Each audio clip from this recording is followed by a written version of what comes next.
Ang bayan ko sino mastermind. Inihintay lamang nung taong bayan, yung leader magsabi, alam mo, nagkamali ako, pinirmahan ko yung budget. Alam mo, nagkamali ako, discretionary ko yan. Alam mo, nagkamali ako for later release, inaprubahan ko.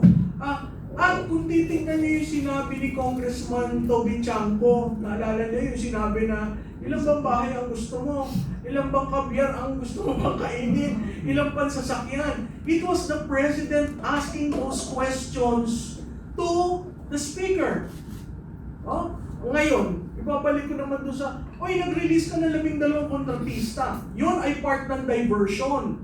Kasi kinontrol nila yung development ng narrative na yon.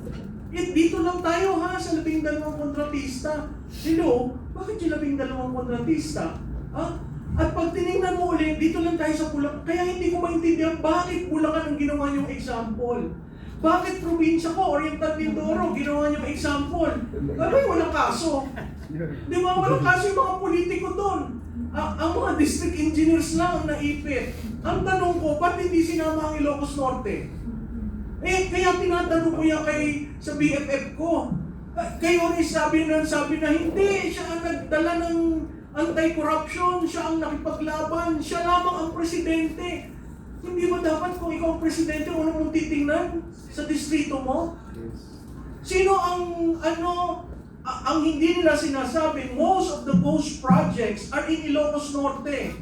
Done by a mayor, he supported in 2025. Kalaban sa pinsan niyang si Michael Kiyon. Tapos pag kinumpare nyo, nag-donate rin pala yun. Oo, ganun din yung sitwasyon ni Senator Escudero.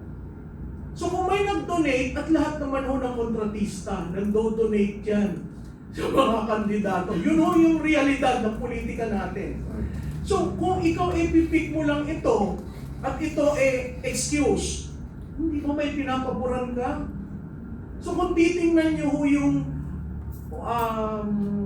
mahiya naman kayo campaign, nung ginawa yung mahiya naman kayo campaign, it was to deflect, ialis ang ilaw sa presidente at ituon sa iba. Kaya ngayong mga politiko nagpupulong-bulungan hanggang saan ba tayo? Baka umabot sa atin, no? Kaya ako, doon na lang sa probinsya namin, hindi ho ba yung napunta kay Arnan Panaligan ay isang parking na hindi niya alam pero ginawa ng district engineer? Bakit to? Saan mo natin nakuha yung informasyon na yun? Si Congressman Toby Chanco nagsabi, parking Sagasa. Galing sa kanila yon. Ako yung nagtrabaho sa Kongreso, ngayon ko lang naririnig yan ng parking at Sagasa. Parking, walang pakialam ang congressman, nakapark lang doon, kikita ka ng 3%. Sagasa, sasagasaan ka doon para kung anong project na gusto.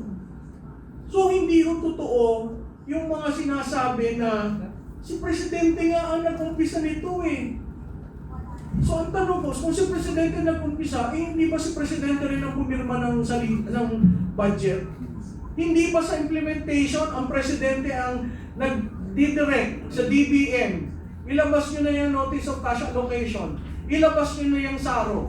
Di ba? May karakter doon sa Blue Ribbon na sinabi nakakuha ng 100 million I think or larger, pumunta lamang sa kalihim ng DBM. Na-issuehan ka agad ng Notice of Cash Allocation. Ang tagal nun, bago lumabas ang Notice of Cash Allocation. So, ako, ang sinasabi ko lang, doon sa tanong ni Rob, ang taong bayan ho hindi tanga. Para ka kumuha ng rating na gano'n, 48% kasama ang Presidente, 78% si Speaker Martin. Ano nagsasabi nun? Alam ng taong bayan kung sino yung mastermind. Kaso, karamihan ng gumagawa ng link analysis, natatakot ilagay din yung picture. Kasi baka mamaya sedition, inciting to sedition. So yung mga gano'n, wala ka naman sinabi, linagay mo lang yung mukha. Kaya sabi nung iba, hindi lagyan na lang natin ng question mark. Forever hindi natin malalaman yon. Pero alam natin yung budget. Kaya ngayon itong GAA 2026, mahirap yan i-roll out dahil ingat na ingat sila. Malinis sa papel, Pero sa implementation, magkakaroon ng problema. Bakit ho? Napakataas ho ng MAIP, napakataas ng AIX. Okay? Kung tapos, abay nakita ho nyo ang DepEd, 1.7 trillion. Anong ibig sabihin yan? Ang school building na kay Secretary Angara. 22 lang ang napagawa mong school building nung sa isang taon. Paano mo mapupunan yung 170,000 gap? So marami yung tayong kailangang bantayan, lalo na dito sa 2026 kasi i-implement. Ako lang, Rob, ang parati kong call sa Supreme Court, desisyonan nyo na ho yung 2025. Sabihin nyo ng unconstitutional. Kasi ang dami ng evidence na unconstitutional, hindi ko maintindihan ba't ang Supreme Court ayaw gumalaw dun sa usapan na yun. Kasi yun, accountability issue rin yun. Pero mo nawawala 1.7 trillion for the past 3 years. 1.7 trillion.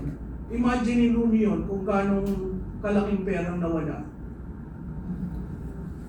Grabe. How do you feel about it as an ordinary citizen, Ma'am Penny? Nakakatawa. Hindi na ako nalulungkot eh. Sa ngayon natin Pilipino malungkot eh.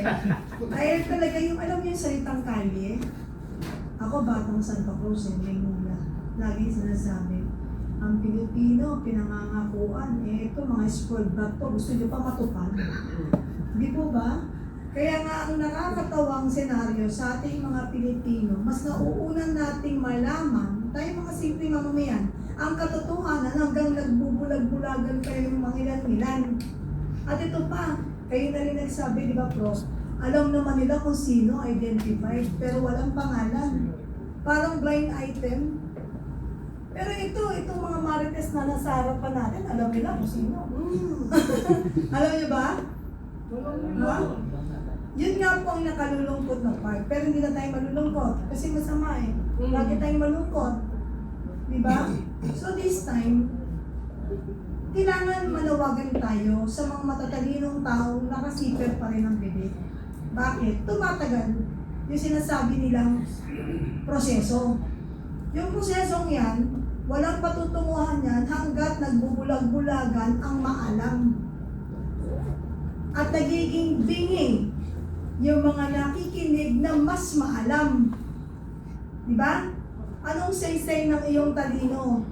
Pwede natin yan itago. Pero hanggang kailan pag wala na ang Pilipinas sa mapa? Lugmok na po ang ating bayan. Kaya nga, sabi nga nila, maraming maalam, may dahilan kung ba't nananahimik. Pero dapat hindi lahat ng maalam tahimik. Kaya pasalamat sa mga ilan-ilan na nag-voice out. Sabi nila, shout it out without reservation. Bakit? Kasi kahit kailan hindi mo sila mapiplease dahil alam nila hindi ka nila kaalyado. May mga pleasers pa rin ng mga mangilang officials that they thought na hindi sila maaalis because hindi sila kumakalaban. Hindi naman ito pakikipaglaban para sa personal na laban. Ito ay pakikipaglaban para sa ating bayan na umiiyak, nagdarapok dahil sa mga sunod-sunod na mga pangyayari na magpahanggang ngayon ay wala pa rin tayong nakikitang kalunasan. Sabi, bago magpasko, bago matapos ang taon, ay makukulong. Mas dumadami pa po yung nakaline up na dapat ikulong. Baka pagdating ng araw, bago maaksyonan, wala na pong pwesto. Dahil, ultimo yung pinto ng kulungan, hindi nila alam paano nila nabubuksan sa dami na nakaline up na dapat makulong. Po ba? So kayo po sa ating mga viewers po dito sa live podcast, kung meron po kayong mga idea, mga komento, ito po ay meron tayo pong laya na bigyan nyo kami ng parang mga punto na pwedeng maging guide namin para mapadali yung mga gusto ninyong marinig. Kasi solution is already nakalatag. Yung mga ibang nagsasalita, patuloy na nagsasalita. Yung mga gusto makinig, nakikinig. Pero ang tanong, ito ba ay magkakaroon ng freedom para magkaroon ng gawing batayan sa mga nangyayari na kahit natatakot yung iba na maging witness or mabigyan ng pagkakataon makapagsalita pero takot nga rin sila dahil baka mamaya hindi pa natatapos yung sinasabi nila. nakaposas na sila.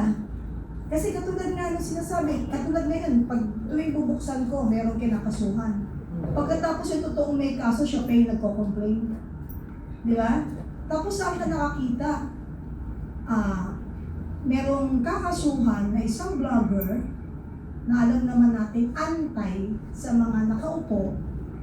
Pero saan ka nakakita, nagre-reklamo yun, pero nakaupo siya sa upuan ng pinakamataas doon sa kung saan departamento ng gobyerno siya nagpunta para magreklamo. Di ba? Updated ba kayo na? Yes. Okay, tama. Sabi ko sa iyo, mga marites yan. Di ba kahapon yon? Saan ka nakakita, nagre-reklamo siya?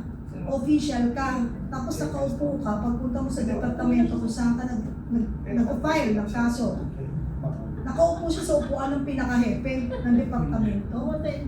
Si Claring. Si Claring. Hindi ko po alam yun. Ay baka best friend po yun ni Kamalutik niya. Nagpa-NBI. Yung nagpa-NBI. Okay, tama sabi ko sa'yo. Alam mo, malaking bagay yan nandito yung mga yan kasi nagkakaroon tayo talaga ng guide. Diba? I did not name names ha. I did not mention any names. But thank you, baka tama yung sinabi nyo. Tanong natin sa best friend. Anyway, katabi ko po yung kanyang BFF.